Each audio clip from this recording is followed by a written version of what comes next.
Hey guys, welcome back to my YouTube channel. I hope आप सभी ठीक होंगे। तो फिर गाइस आज हम पढ़ने वाले हैं भ्रूण संवर्धन, एम्ब्रायो कल्चर। ये जो है basic third year botany first paper का सेकंड यूनिट का टॉपिक है ना। और इस यूनिट से रिलेटेड सारे टॉपिक जो है मैंने लगभग कंप्लीट करा दिया है। जैसे plant tissue culture, cell culture है ना, टिश्यू कल्चर, ये सारा कुछ, और इलेक्ट्रॉन माइक्रोस्कोप, कंपाउंड माइक्रोस्कोप, ये सारा कुछ मैंने बता दिया है। अगर नहीं देखे हैं तो फिर चैनल एक बार ज़रूर चेक कीजिएगा। प्लेलिस्ट वगैरह बन गया है आप लोगों की सुविधा के लिए यूनिट वाइज, ठीक है। तो फिर आज हम पढ़ने वाले हैं भ्रूण संवर्धन, जिसे एम्ब्रायो कल्चर भी कहते हैं। तो फिर क्या क्या पढ़ेंगे इसके बारे में थोड़ा सा हम रूपरेखा इसकी देख लेते हैं। सबसे पहला तो जो है हम इसका इंट्रोडक्शन देखेंगे, परिचय। फिर देखेंगे संवर्धन हेतु भ्रूण के स्रोत, है ना, हम किन किन सोर्स से जो है भ्रूण लाएंगे वो हम देखेंगे। थर्ड देखेंगे भ्रूण संवर्धन की तकनीक, है ना, इसका जो टेक्निक है वो जो है हम देखने वाले हैं। फोर्थ देखेंगे भ्रूण संवर्धन के अनुप्रयोग, इसका क्या एप्लीकेशन है वो सारा कुछ जो है हम इसमें देखने वाले हैं, ठीक है। तो फिर चलिए सबसे पहले जो है हम इसका इंट्रोडक्शन देख लेते हैं। तो फिर चलिए इंट्रोडक्शन देखते हैं, परिचय।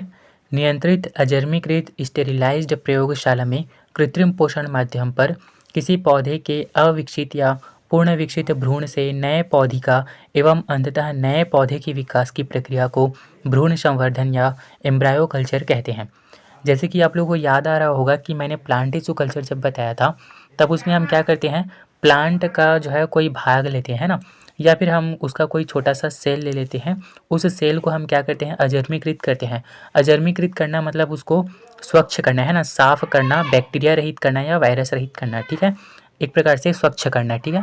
तो फिर उसका स्टेरिलाइज्ड करते हैं, फिर उसको जो है कृत्रिम पोषण माध्यम पर स्थानांतरित कर देते हैं। कृत्रिम पोषण माध्यम पर जब हम उसको स्थानांतरित करते हैं सेल को, तब वो सेल जो है उस माध्यम से पोषण ग्रहण करता है और अपने आकार में वृद्धि करने लगता है ना।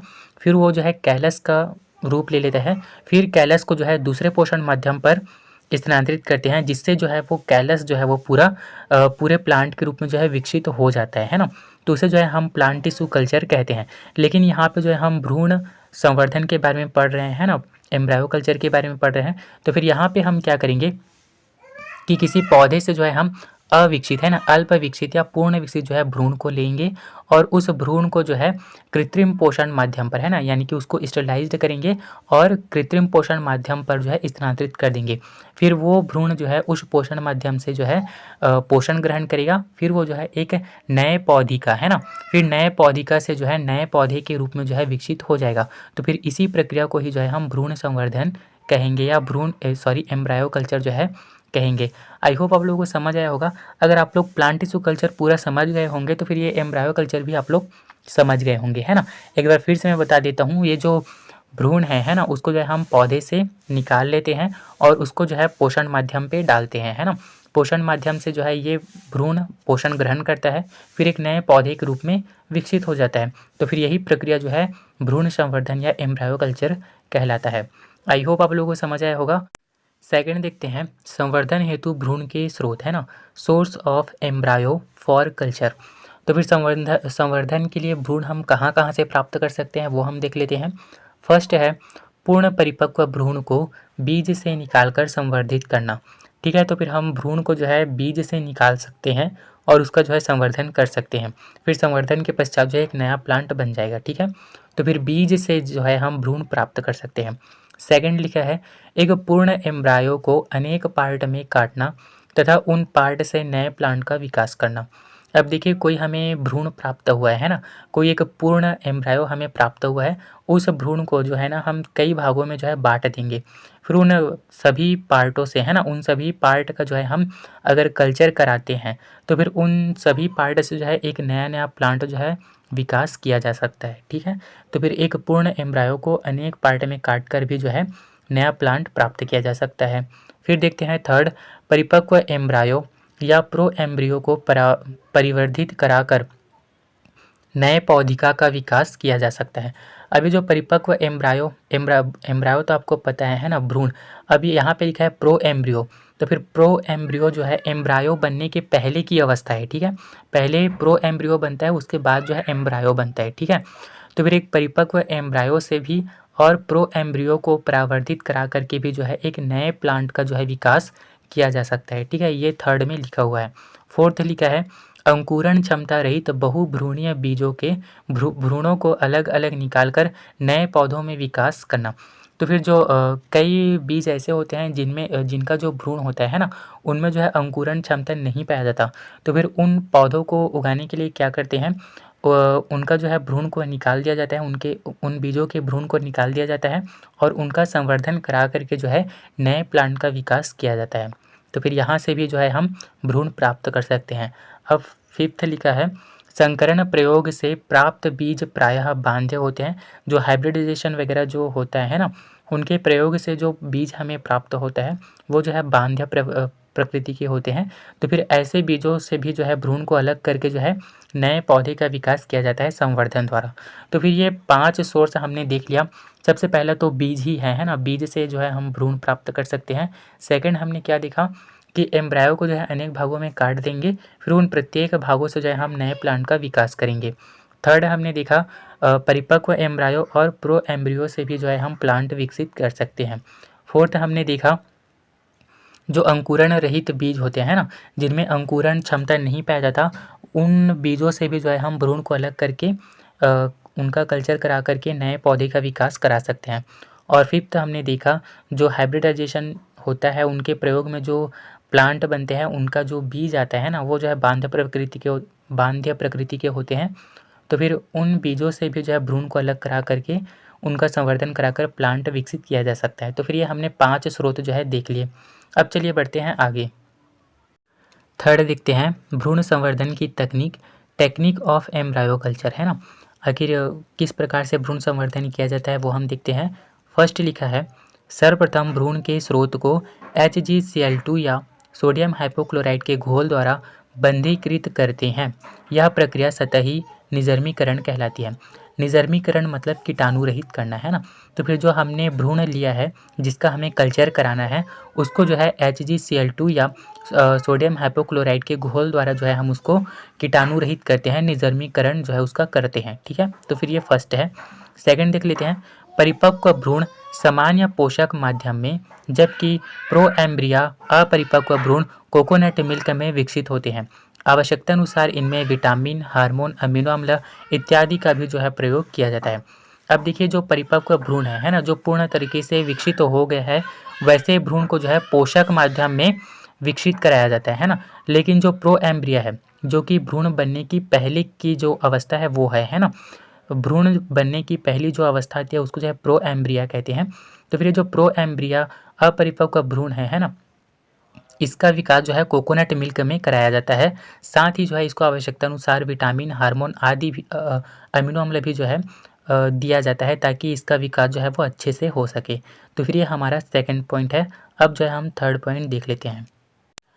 देखते हैं, एसेप्टिक पोषण माध्यम पर तैयार भ्रूण को स्थानांतरित किया जाता है।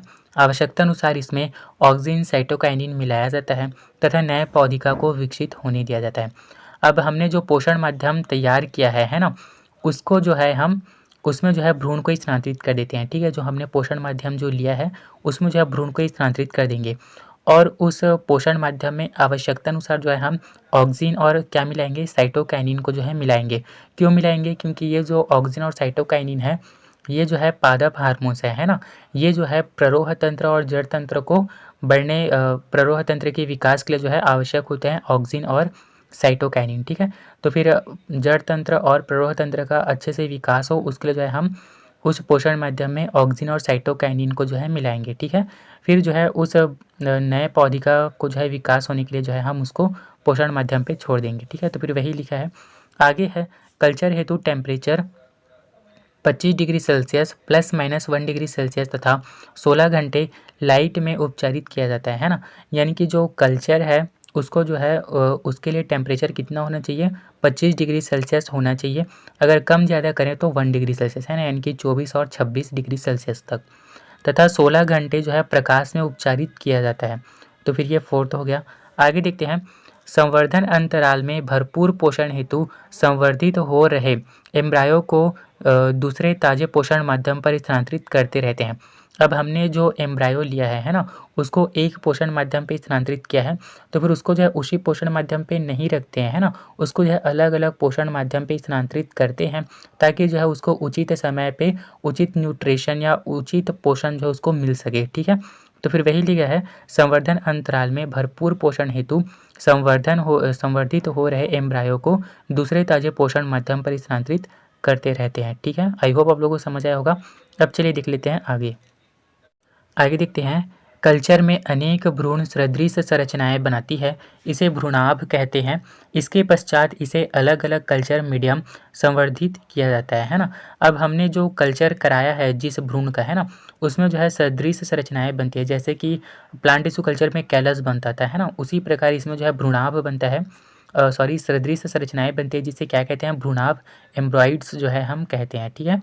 इसके पश्चात जो है इसे अलग अलग कल्चर मीडियम में जो है संवर्धित किया जाता है, ठीक है। आगे देखते हैं। आगे है, एम्ब्रायो से बने नए पौधिका को बांधीकृत मिट्टी वाले गमले, ग्रीन हाउस या ग्लास हाउस में जो है स्थानांतरित कर दिया जाता है। तो फिर इतना है इसका तकनीक, है ना। आई होप इसका जो टेक्निक है वो आप लोगों को समझ आया होगा। अब चलिए देखते हैं भ्रूण संवर्धन के अनुप्रयोग, है ना, application of embryo culture. First है प्रसुप्ता अवस्था की समाप्ति, है ना। अब ये जो भ्रूण संवर्धन के जो अनुप्रयोग है, इसमें पहला है प्रसुप्ता अवस्था की समाप्ति। तो फिर ये प्रसुप्ता अवस्था है क्या, है ना, उसको पहले जान लीजिए। पादप जीवन चक्र की कोई भी ऐसी अवस्था जिसमें सक्रिय वृद्धि अस्थायी तौर पर रुक गई हो, है ना, उसे जो है प्रसुप्ता अवस्था कहते हैं। यानी कि जो प्लांट है उसका जो ग्रोथ है वो किसी सीमा तक रुक जाता है ना, तो फिर उसी को ही जो है क्या कहते हैं, प्रसुप्ता अवस्था। तो फिर ये जो भ्रूण संवर्धन है उसके द्वारा जो है इस प्रसुप्ता अवस्था की जो है समाप्ति की जा सकती है, ठीक है। आगे है बीज की निर्बंधता। क्या है, बीज की निर्बंधता की समाप्ति जो है भ्रूण संवर्धन के द्वारा की जा सकती है। फिर है अंकुरण क्षमता खो चुके एम्ब्रायो से स्वस्थ प्लांट परिवर्धित किए जाते हैं। जो जिन बीजों से जो है अंकुरण नहीं होता या जिन बीजों से जो है प्लांट नहीं उगते, है ना, उन बीजों से भी जो है एम्ब्रायो से, उन बीज के एम्ब्रायो से भी जो है एक नए प्लांट का विकास किया जा सकता है। तो फिर ये भ्रूण संवर्धन के लाभ हैं या अनुप्रयोग हैं, ठीक है। आई होप आप लोगों को समझ आया होगा। अगर आया है तो फिर प्लीज़ वीडियो को लाइक करेंगे, चैनल को सब्सक्राइब करेंगे, दोस्तों में भी शेयर करेंगे, है ना, ताकि उनका भी फ़ायदा हो। और ये जो अभी मैंने नोट्स बताया है ना, इसका स्क्रीनशॉट जो है आप लोग ले लेंगे, मैं यहाँ पे पिक्चर जो है लगा दूँगा, है ना, ताकि आप लोगों को पढ़ने में आसानी हो। तो फिर चलिए गाइस, थैंक यू।